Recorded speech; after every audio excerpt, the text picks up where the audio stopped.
nze Kyagulanyi Ssentamu Robert abandi mundeta Bobi Wine banange mbalamusizaako mu Lusoga kuba tuli Busoga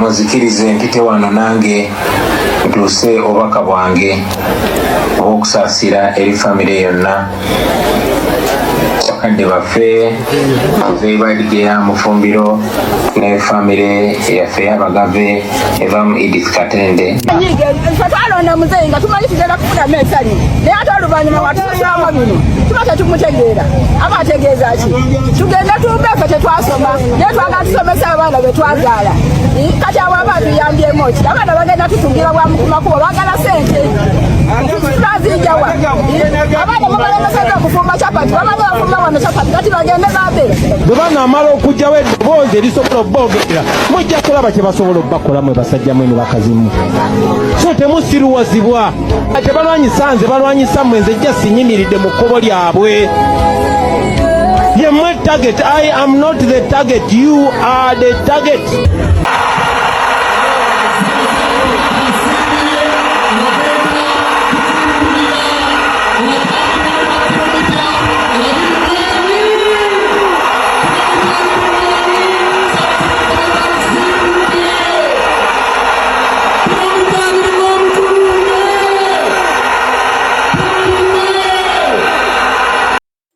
Bwe twava mu kalulu akaakaggwa twalina ebibiina bibiri ebyali ennyo ku mbiranye era nga ku bibiina bino kwaliko ekibiina ekya NRM kwoteeka n'ekibiina ekya National Unity Platform. Bwetegereza ebibiina bino bibiri byonna byalina eŋŋombo era ekibiina ekya NUP kyalina eŋŋombo yaakyo nga kyo kigamba nti neggwanga lyetaaga kubeera nga okwata ku peesa erya reset lyonna n'oliyiwa n'oddamu n'olizimba buto, wabula nga kyo ekibiina ekya NRM kikalambira ne kigamba nti basaanidde okubeera nga bakuuma ebyo byonna ebyali bituukiddwako mu kaseera kano.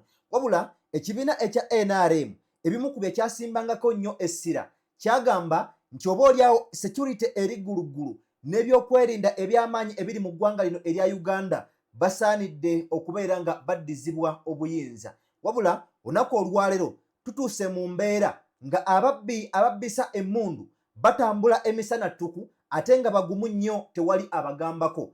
Ekyebuuzibwa emmundu zino zivaawa? Mu katambi kewekkaanya ku screen yo kawolawola kagenda maaso n'okubeera nga kwakwoleka ababbisa emmundu nga baliko omukyala gwe balumbye mu bitundu eby'Essoroti eyo amanyikiddwako nga Patricia Konkunda okukakkana nga bamusise mu takisi era ne bamukuba amasasi agaamuttirawo. Kale nno okukakkana nga bakuuliise n'obukadde bw'ensimbi obwali buwerako ddala $28,000 kwoteeka n'ebintu bye ebyali eby'omugaso. Tugenza tuuka olunaku olwaleero nga poliisi erina okunoonyereza kwekoze oba oliawo nga erina ne byezudde. Emboozi nene nnyo ogenda kubeera nga ogyetegereza mukwano gwange, wabula ekibuuzo ekyebuuzibwa emmundu zino zo zivaawa era n'abakwatiddwa ddi bwe baleetebwa mu kkooti emisango gino ne gibavunaanibwa era ne gibaggulwako ne gibasinga. Tugenda kubeera nga tubyetegereza olunaku olwaleero mukwano gwange. Mu ngeri emu bwe tugenda okubeera nga twetegereza olunaku olwaleero,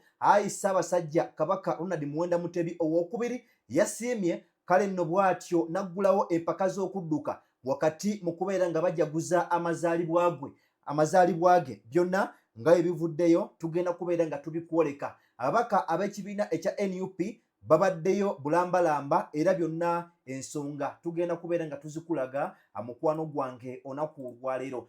Akawungeezi k'olunaku olw'eggulo tuyina akatambi ke twakwolese ak'omugenzi essaawa zino era abadde akola mu ggye ly'eggwanga ekkulu erya UPDF amanyikiddwako nga Sura Sserunjogi. Ono nno yasangiddwa ewakaawe ng'atudde mu ntebe wabula nga afudde. Kiteeberezebwa nti ono abadde aliko ennaku oba kiteeberezebwa nti ono yali yafa ennaku eziyiseeko emabega. Nagambye mu bigambo bye yawulikika ng'agamba nti bo nga eggye ly'eggwanga erya UPDF tebasobola kukkiriza His Excellency Robert Kyagulanyi Ssentamu kwata buyinza bwa ggwanga lino. Tugenda kubeera nga tuwoleka ebipya ebisobodde okubeera nga bizuulibwawo. Mu ngeri y'emu munnakibiina ekya NUP amanyikiddwako nga Kabaaya avuddeyo ne yeekubira enduulu ng'agamba nti essaawa yonna ab'ebyokwerinda bagenda kubeera nga bamukwata era bwe batyo bamugguleko omusango gw'okukweka His Excellency Robert Kyagulanyi Ssentamu bwe yali akyali wano munda mu ggwanga erya Uganda. Wabula okusinziira ku Kabaaya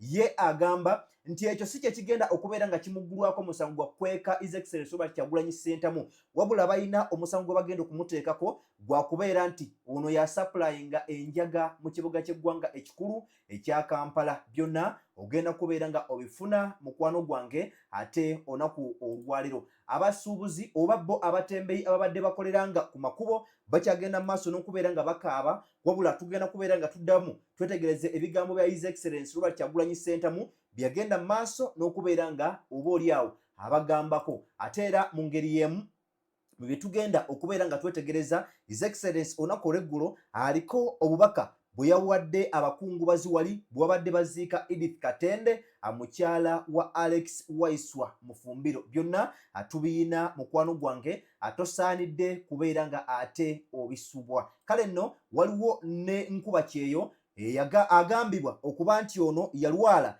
to the extent nti yasaba ne bakama be akomezebwewo wano munda mu ggwanga erya Uganda, wabula bakama be ne bagaana era tukuleetedde emboozi ye nga yavudde mu bulamu bw'ensi eno oluvannyuma lw'okubeera nti yakomezebwawo wano munda mu ggwanga erya Uganda nga wayise ennaku 3 era kakati nga zembuyaga ezikaza engoye. Mubadde mukimanyi nti eyo ekyankwanzi ab'ekibiina ekya NRM gye bagenda maaso n'okubeera nga bateeseza ebyabwe, waliwo n'ebigenda maaso n'okubeera nga ate bigenda kosa bannayuganda. Wakati mu kubeera nga Anita Amongo agezaako okweddiza ekifo ky'obwa sipiika, alina etteeka eppya lyayagala baleete. Mu tteeka lino mu kugezaako okubeera nga awinyinga emitima gy'abano aba NRM, kale nno ayagala ekisanja ky'obupulezidenti kikwatibweko kive ku myaka 5 kidde ku myaka 7.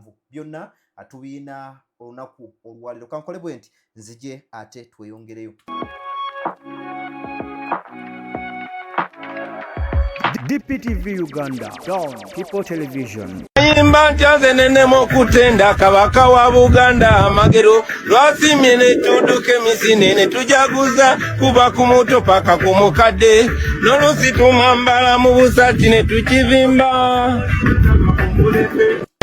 Alright, nkwanirizaako go wenna akyekumidde ku mukutu guno oli ku mukutu ogw'omuntu wa bulijjo era nga eno ye DPTV Uganda. Atubeerawo okubeera nga tukutuusaako ensonga zonna nga bwe zirabise okuvaako wano munda mu ggwanga erya Uganda nate n'emitala w'amayanja. Gwe wenna nga otwegasseeko olunaku olwaliro ngenda kusaba mu buwombeefu obw'ekitalo genda mu maaso n'okubeera nga osubscribinga ku mukutu guno, ate gwe tuzze tutambula naawe agenda mu maaso n'okubeera nga otuweera video yaffe eno like. Ensonga etambulira ddala masavu, jjukira buli w'ogiwa like obeera ogiwadde omuliro. Kale no nedduka ku speed ya yiriyiri netuka ku buli muntu ssekinnoomu eyeetaaga okubeera nga awulira information eno. Gwe ayina kyoteesa oba kyowabula atwesange wansi nate mu comment section. Nga bulijjo am always your boy Morgan Keys 256 official, CEO Kalidalu content creator, the Ruero's finest, Mr. Perfect. Nona ku lwaliro nzaaliwo Nabukadedda okulabika nti nkutuusaako ensonga zino. Abambuuza Sajjime mbalaba nnyo bangi mu comment section, naye bambi Sajjime aliko emirimu emitongole gyagenze okubeera nga akolako, naye twebaza Omukama Katonda nti olunaku olwaliro agenda kubeera nga akomawo nate atwegatteko tusobole okulabika nti no tuddamu tutambuza emirimu nga bulijjo enkola yaffe bweri bwe tujja tugitambuza. Naye asofa nakano katusoke tukalabe then ate obuliawo tutambuze ensonga nga zonna bwe zirabise olunaku olwaliro. Wenjagala tutandikireko mu Lubiri Emmengo era nga enkya y'olunaku olwaliro baffe akedde kubeera nga asibula abantu be. Kale nno batolontoke oba badduke emisinde egy'enjawulo egyabadde gitegekeddwa olw'okugezaako kubeera nga bajaguza amazaalibwa ge. Bene kale nno nga bw'omanyi era nga bw'olabaawo bannakibiina ekya National Unity Platform nabo basobodde dda okubeera nga beetaba mu misinde gino, akwoteeka n'abakungu abalala okuvaako wano munda mu ggwanga erya Uganda. Embeera ebadde nnungi nnyo era ndowooza mu kaseera kano kasooke njikuweeko then ate nkomewo tweyongereyo.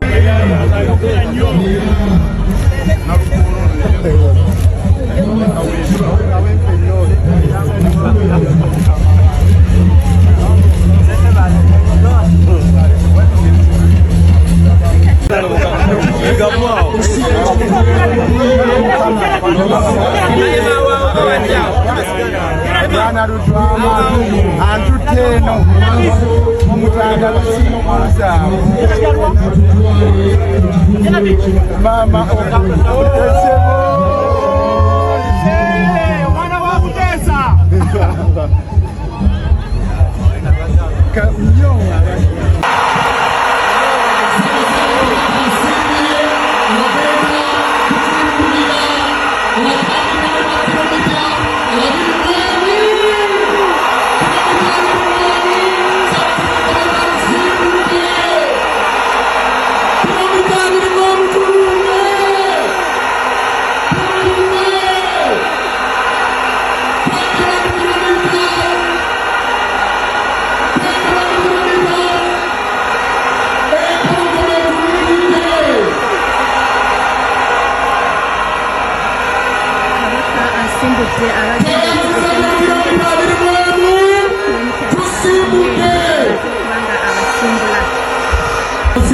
kilomita 2 mwemu turumbe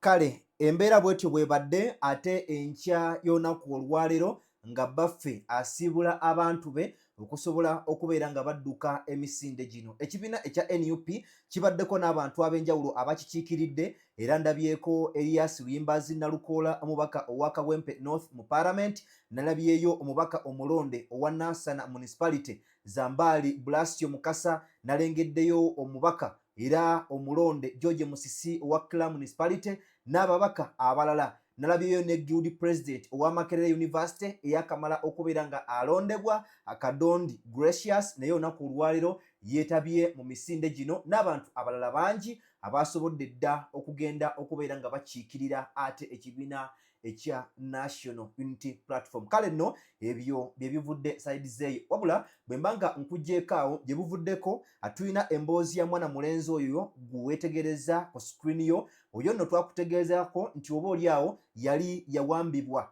okuva mu bitundu ebyekansanga era nga yali muvuzi wa bodaboda. Nga bw'omanyi nti omuntu yenna bw'abeera nga awambiddwa naddala mu kibiina ekya National Unity Platform kiba kisaanidde okumekinga security alert n'abakulu abamulina ne bapapizibwa oba oli awo ne bagenda mu maaso n'okubeera nga bamuta. Amawulire amalungi oba ag'essanyu, mwana mulenzi oyo yasuuliddwa mu bitundu ebyeruwafu, wabula okusinziira ku ye agamba nti baali bamutwalako mu basement mu bitundu eby'Emakindye abadde yakuumiddwa, wabula olw'omuliro ogw'enjawulo ogubadde gukumibwa naddala abawagizi b'ekibiina ekya National Unity Platform, tukkiriza nti oba oli awo gwe gwaleetedde abasajja bano okusobola okubeera nga bamusesema. So mawulire malungi nti Ronald Balazae oba osobola okumuyita Ronald wa Bobby yasobodde dda okubeera nga ate asimatuka amannyo g'abasajja bano. So ndowooza ago mawulire malungi.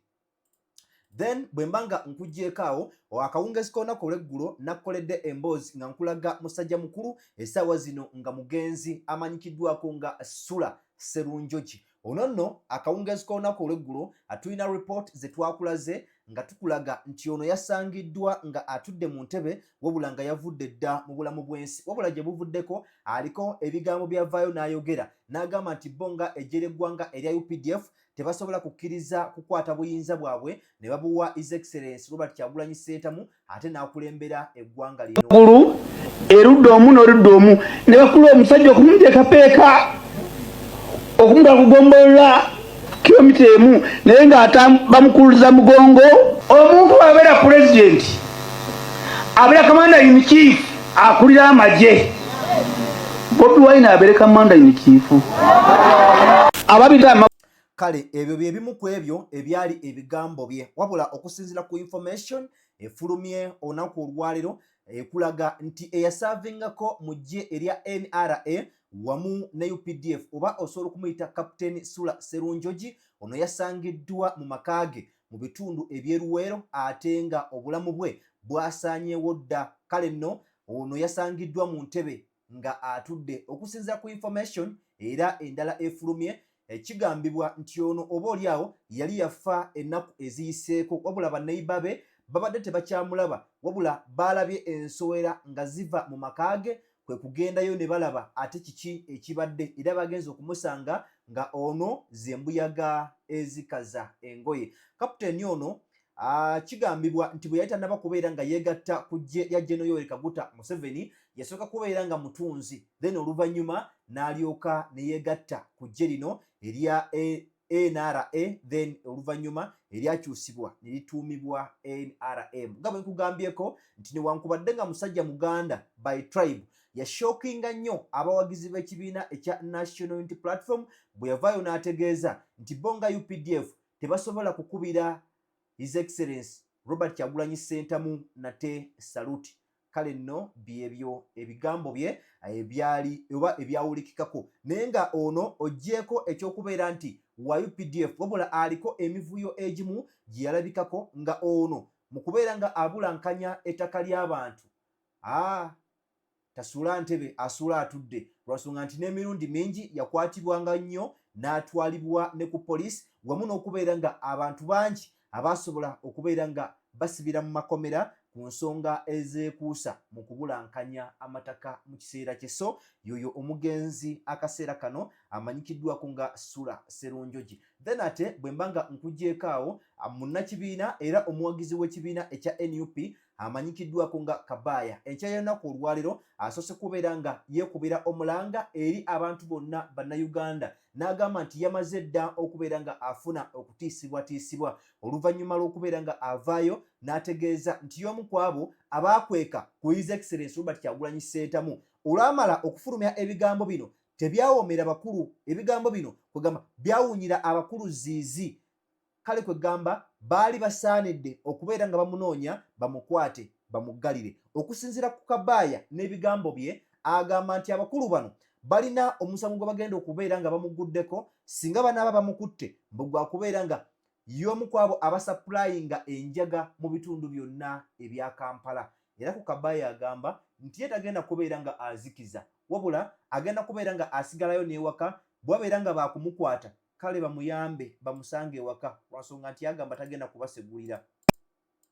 Abakulu banyiize dda basazeewo Kabaya nkwatibwe era nvunaanibwa omusango ogw'okusapulayinga Kampala yonna enjaga. Ndowooza we bali kati bali ku mulimo gwa kunoonya sitoowa bajijjuza enjaga bagambe eyo ye sitoowa ye kiryoke naye mbalayirira tetugenda kutya.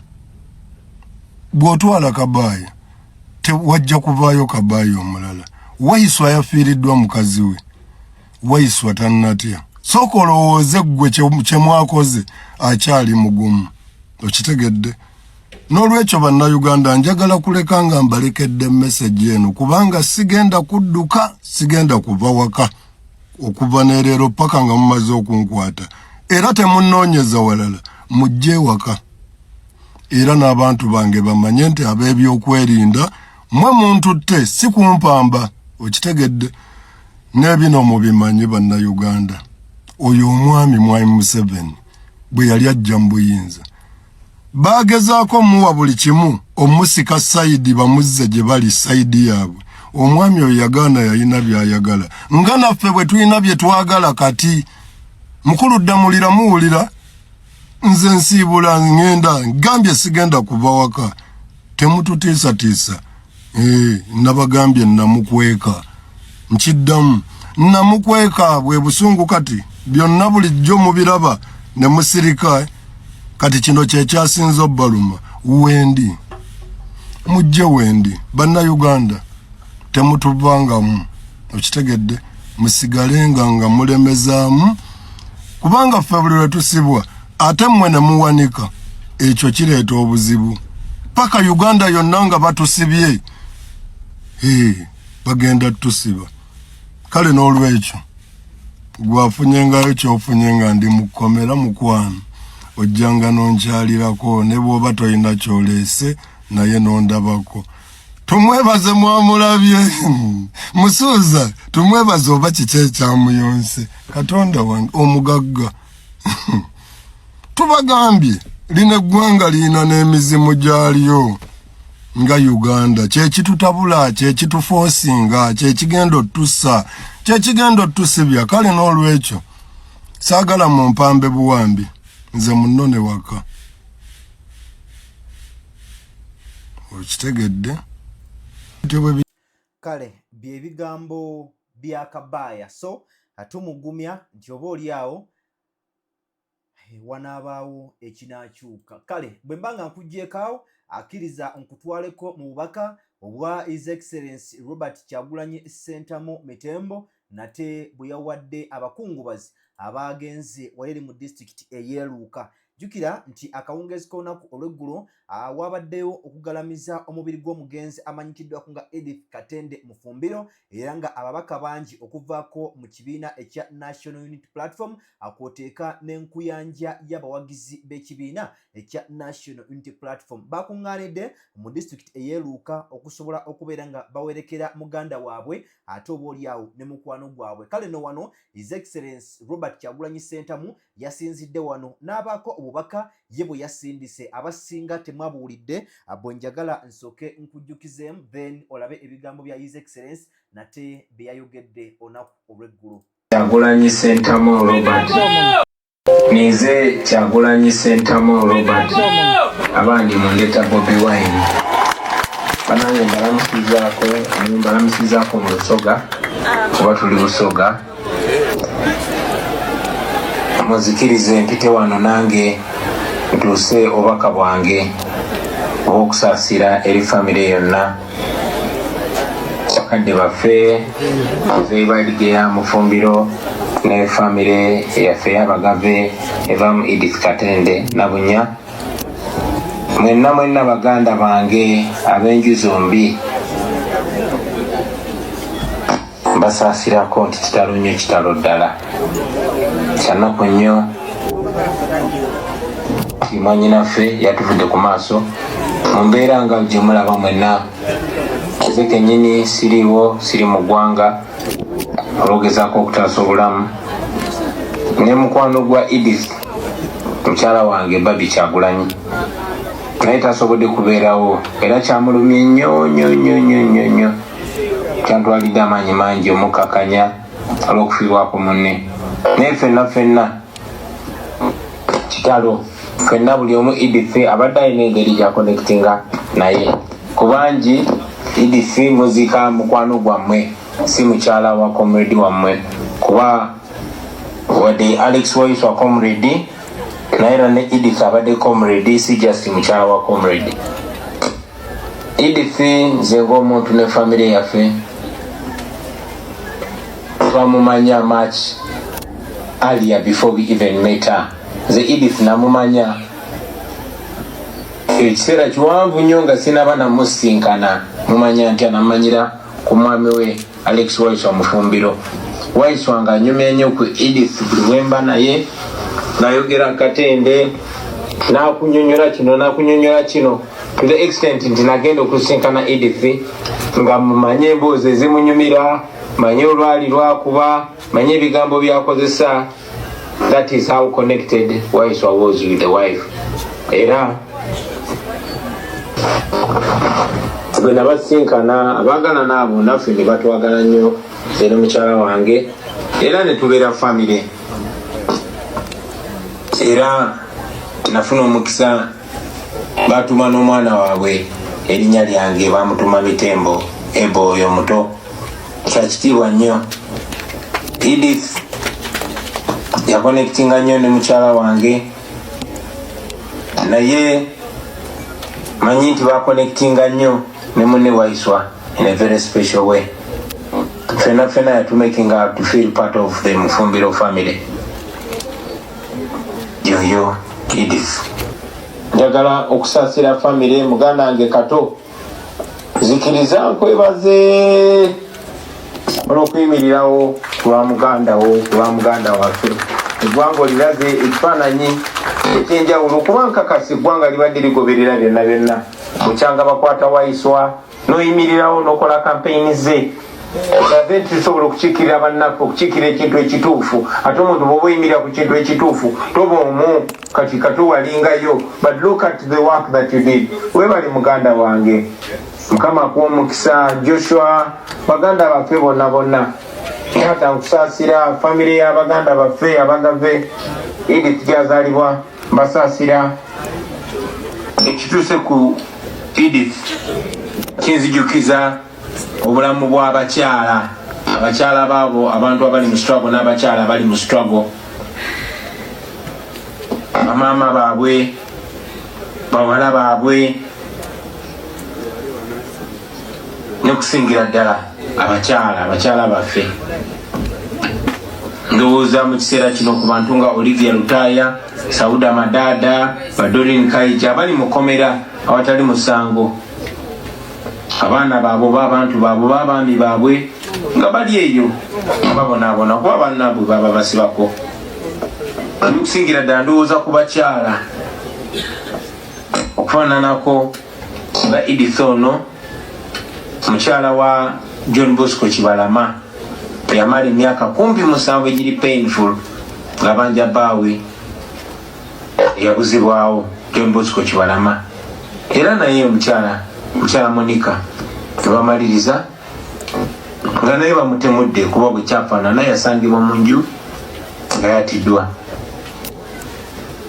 Kindeetera okulowooza ku maama Kyeyune mukyala wa Sheriff Najja personal assistant wange. Maama Kyeyune bamuwamba kati mwezi mulamba talabikako. Bawamba Maama Kyeyune kati mwezi mulamba talabikako nga bamuwambira ku kamera nga kamera ziraga abasirikale aba SFC ne bajja ne bamuwamba era ne bajja nga bewaana bamanyira okuwaana mu mabaala awo yetumuyina mu barasi yetumuyina ikasenyi.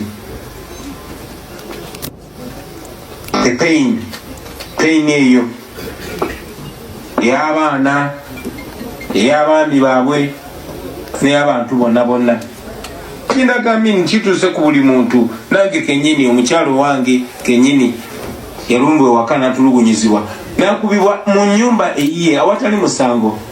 Ebyo byonna kiri mu kugenda maaso. Twandibadde tugamba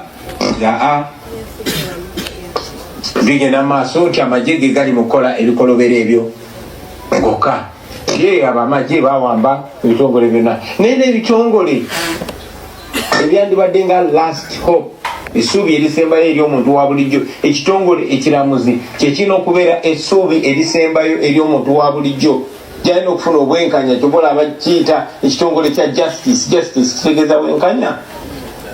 Naye omulamuzi nakera ku makya n'agamba nedda oyo tebagenda mweyimirira.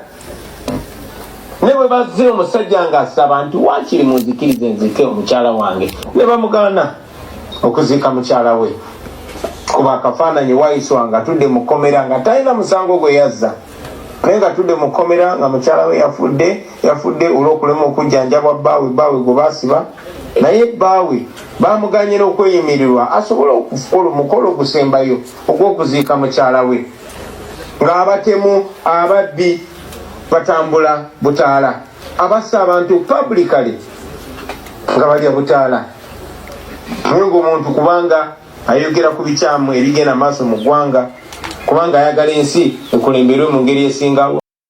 Nize kale byebyo ebibadde oba ebyabadde ebigambo bya His Excellence Robert Kyagulanyi Ssentamu nate nga bawerekera omugenzi mu kaseera kano amanyikiddwako nga Edith Mufumbiro. Eyo bwemba nga nkuggyeko eyo then njagala nkutwaleko mu mirembe gye bagamba egibukadde munda mu ggwanga erya Uganda. Olwali lunaku lwa Good Friday waliwo ettemu eryalabikako emisana ttuku wano munda mu ggwanga erya Uganda, wabula nga bo abazigu ababbisa emmundu bagenda mu maaso n'okubeera nga beeriisa nkuuli nga batambula mu buvumu obw'amaanyi nga tewali yadde asobola nakubeera nga abakuba ku mukono.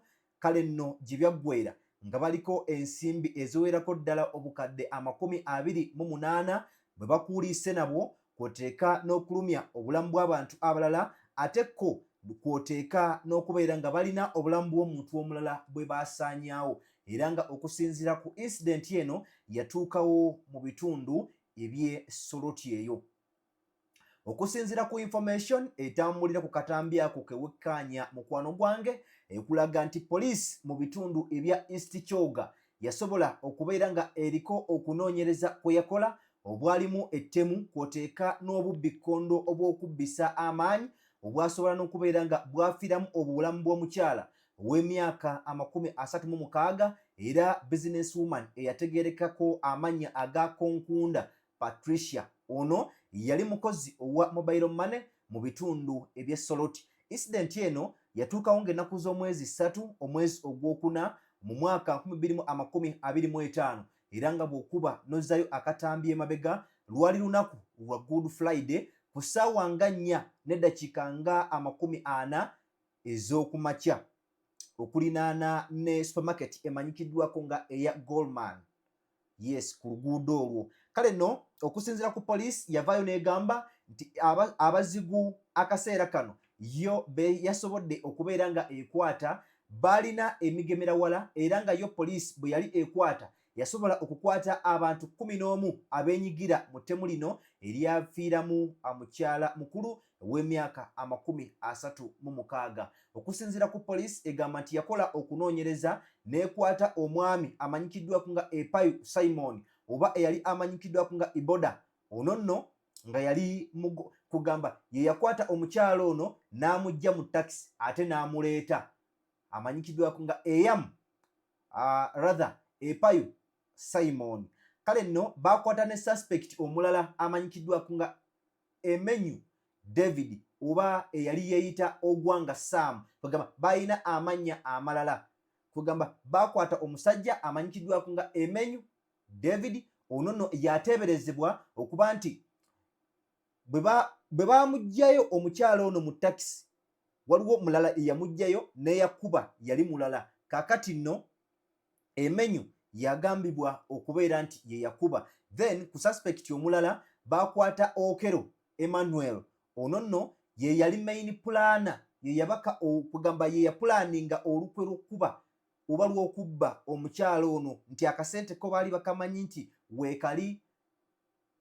Epeyu n'agenda n'ajjayo omukyala, Emenyu n'akuba, wabula ate ye Okero ye yali main planner wa bino byonna. So ate ye Eyam Rashid yali ayambako, kugamba yali ayambako plan ono ekintu bwe bakipulaninga pulaani eno esobole okubeera nga etuukirira. Mulala eyasobola okubeera nga akwatibwa kwaliko Erachu Alfred. Ono nno yali kugamba yali suspect oba y'omu kwabo abayambako mu kubeera nga bafuna emmundu eno. Okelo naye Okelo Alex y'omu kwabo abakwatibwa. Ejel Jolem naye y'omu kwabo abakwatibwa. Kwaliko Erwanu Julius kwoteeka ne Enabu Felix. Omulala eyakwatibwa kwaliko Akero Salume. Ono nno nga yali mukazi w'oli omutemu yennyini eyakuba.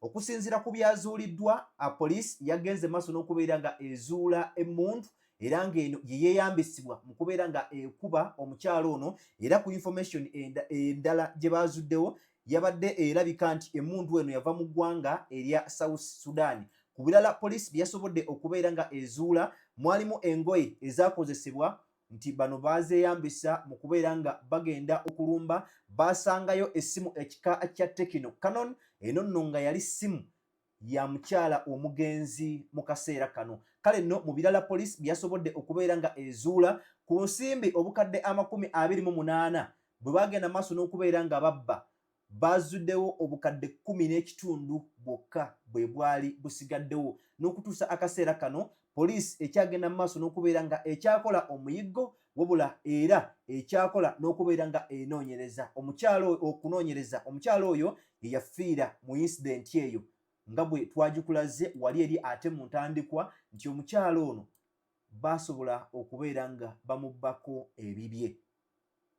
Ekimu ku byebuuzibwa nti emirembe gyo mingi egiri munda mu ggwanga lino erya Uganda nga ye batugamba, then ate kituukawo kitya nga incident eno etuukawo n'emmundu zino zo zivaawa, ani azigaba era ani aziwaayo? Byonna ebibuuzo bikyebuuzibwa bannayuganda, naye of course yo poliisi ekyakola ogwayo ogw'okubeera nga enoonyereza mpaka bw'enaagenda mu maaso n'okubeera nga ate etuuka ku bazigu.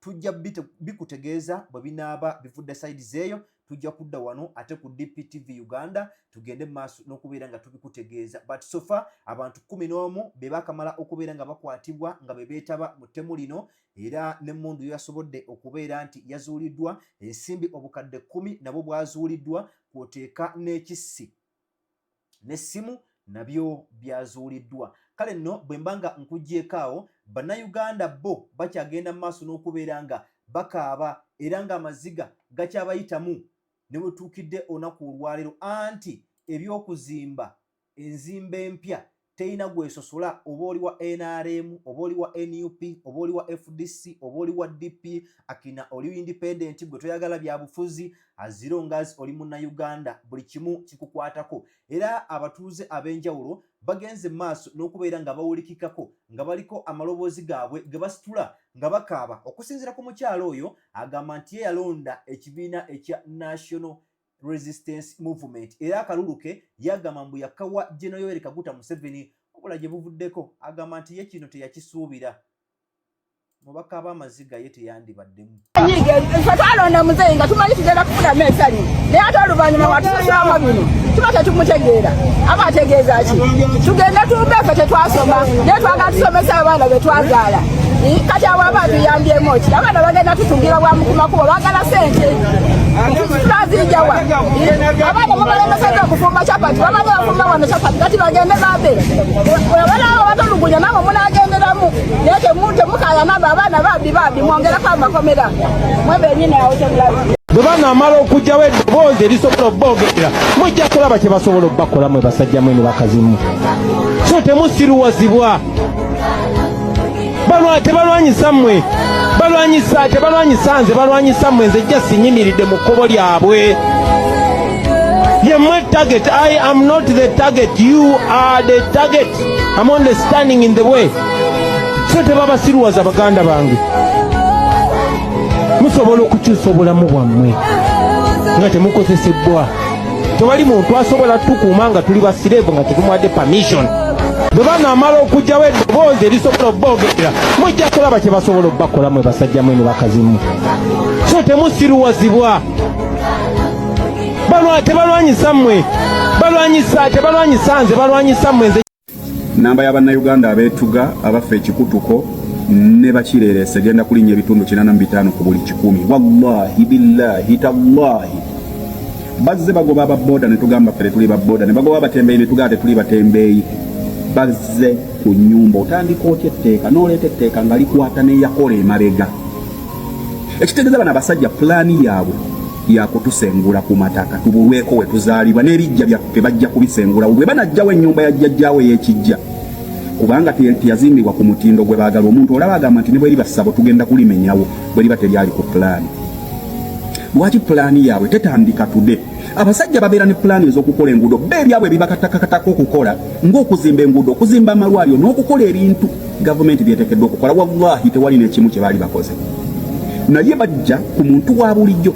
Nze nava mu busuubuzi nga mmaze okukuba ttooki nti gye bujja obusuubuzi. Bw'obanga wali osuubula container 20 feet n'otuuka nga ogira mu kwegatta mu migugu, obusuubuzi buba bukulemye. Eyali asuubula container 10 bw'okitunulamu nga mu mwaka oleeta container emu, wagwa dda ne tomanyi kwekolako audit. Omusuubuzi yenna ng'oli mu looni, obusuubuzi bwakulema dda bakugoba mudda naye tokimanyi. Kati muganda wange nze ndi mukakafulika ennyumba ezange bagenda kumenya. Ennaku ziri ezi 3 seebaka nebakawo twambwa, omutima gunsulaka, naye nagumye bamenye n'ettaka batwale, bamenye na buli kimu batwale.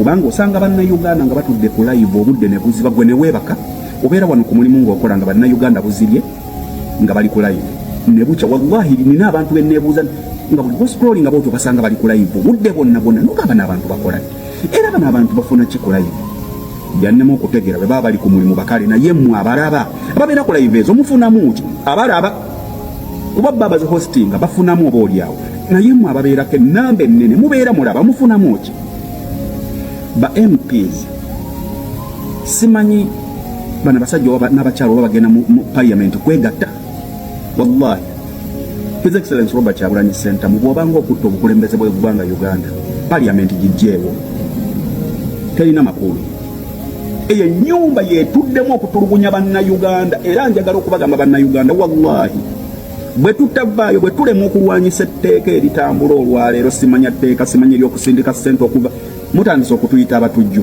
fe abalina famire zaffe abayimirizawo famire zaffe ku bulaaya ng'okola butaweera osobola okuweerera abaana bo ne school fees tetugenda kusobola kuddamu kuziweereza kubanga mugenda tuteekako gw'obutujju etteeka ly'ennyumba bagenda kumenya ennyumba nga gwogamba nze kasita ndimupangisa ngenda kudduka ngende nonyenyu wallahi buli nnyumba nkugamba ennyumba nkaaga ku buli 10 ez'abapangisa teziri ku mutindo nga basajja gwe baagala bw'obanga temuli mu pulaani yaabwe ey'emyaka 10 abasajja bulijjo tubagamba mugende musome pulaani y'abasajja bano dynasty yaabwe isimanya BCB simanya biriki ey'emyaka 10 teweewunyanga mawube owa DP ya president gwe babala okuddako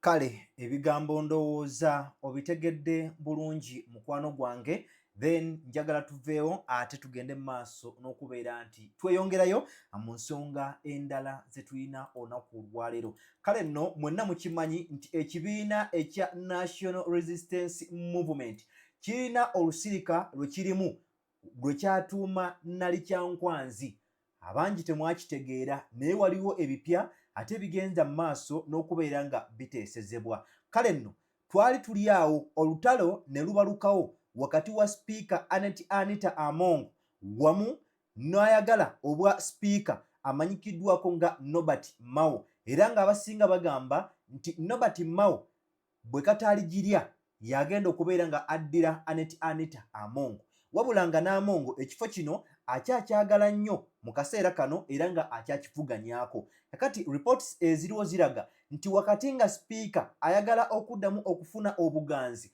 mu kibiina ekya NRM alina etteeka eppya lyali mu kutembeeta oba lyali mu kupoloota nga yagala abakulu bamwegatteko oba oliawo bawangule emitima gy'abantu kale no reports eziriwo ziraga nti Speaker Nnaalongo Anita Among apushinga nnyo ekisanja ekiddako ng'era ayagala kibeere mu favor ya General Yoweri Kaguta Museveni kive ku myaka 5 kidde ku myaka 7 wuliriza nnyo nti kino jjukira baali bakireetako wabula ne kirema kakati nno ku mulundi guno agamba nti ayagala bakipushinge kive ku myaka 5 kiddizibwe ku myaka 7 mapya gali Kyankwanzi eyo era reports endala ziraga nti just bino bikyali mu ŋŋambo oba bikyali mu nkuubo tebinaba kubeera nga biteekebwa mu process wabula okusinziira ku kawaayiro article namba 77 aka constitution bagala kakwatako akakkiriza era nga yaamo ng'agamba nti kano kawaayiro kalungi nnyo singa eggwanga Uganda nga amawanga ga East Africa begazenga gakola nigakwata ku bisanja byabwe bo ne babyongezaayo abamu myaka 6 abalala myaka 7 nabo bagamba nti n'eggwanga Uganda lisaanidde okubeera nga lipushinga kino bakijje ekyaffe ku myaka 5 likibaddeko lidde ku myaka 7 kale nno ndowooza essaawa yonna ate okimanyi olukuŋŋaana luno lulimu abantu bangi abalwetabamu nkakasa butereevu nti kijja kubeera nga kidda kugamba kikiri mu pipeline tekinaba kubeera nga kisalibwawo wabula Anita Among yakitaddemu nga proposal okusobola okulabika nti nno ate kiva sayidi zeeyo kale nno mu binaava sayidi zeeyo just in case kinaaba kize twagadde kubeera nga tukutegeezaako butegeeza then ojje okimanye kigenda okutuukako nga gguredde okimanyi nti oba oliawo wowe kyava kivudde eno Kyankwanzi mu lukuŋŋaana olumanyikiddwako nga Nalikyankwanzi myaka 7 gye gigenda okubeera nga giddizibwawo. Kale nno bwe mba nga nkugjeekaawo akkiriza nkutwaleko mu mboozi gye njagala ate etusiibulirewo ya mwana muwala ono gye buvuddeko. Ono nno yalina embeera y'obulamu gy'ayitamu nga si nnungi era nga buli kimu kyonna kye yateekanga mu lubuto yali awalirizibwa okubeera nga akisindika ate ne kidda. Embeera y'obulamu teyali nnungi era ye kennyini n'asaba bakama bwe bamuyambe bamukkirize akome wano mu ggwanga erya Uganda afune ku bujjanjabi. Wabula bakama be bagenda maaso n'okubeera nga beerema era ekyaddirira embeera eyongera okubeera nga etabuka n'asindikirizibwa akome wano mu ggwanga erya Uganda. Yabadde yakakomawo ennaku zaabadde nga 3 zokka ate bw'atyo amawulire agaafunyiseewo nga yavudde mu bulamu bw'ensi. Bano abantu banterese buteresi na wano waliwo omusawo azze n'agamba mumulekaawo kati ffe tumukolereze emulumba ne mugamba magezi kyagaliwo agambe genda weebake namuga akale nyamba ompeyo kakerenda akaziizo sesema akaleeta n'apataiti tanyeze akamewo nangamba gwe weebake kyokka nsesema okufa obufi nebyensesema sibiraba olubuto olukalu amanyi sesema n'olulanga olubuto olukuluma bulumi olususu luvaako n'evvu olusu luvaako evvu mbikoye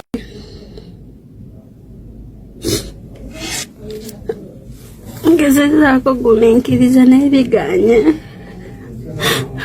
gumiikirizaako nendaba n'olwenkya luli wala ate bugenda tuuka era baŋŋambe tebagenda kujja mpulanga obugumiikiriza bumpeddeko.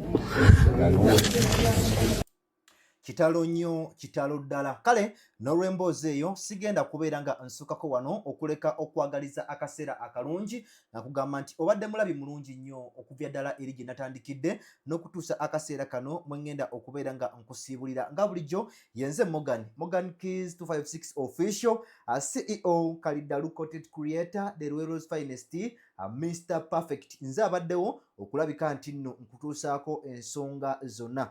Nako olwaleero nkoze nzeka omukyala yandeseewo Gloria naye nga tutera okubeera naye n'abeerawo ng'atemaatema ensonga wabula leero yabindekedde n'aŋŋamba kola wekka ali mu masanyu ga weekend. Kale nno nga bwe nkutegeezezza nti Sajjime tugenda kubeera naye akaseera konna naye yagenzeeko eyo mu kyalo alinayo olumbe bambi ansuubira yasobola okubeera nga abategeezaako mwenna.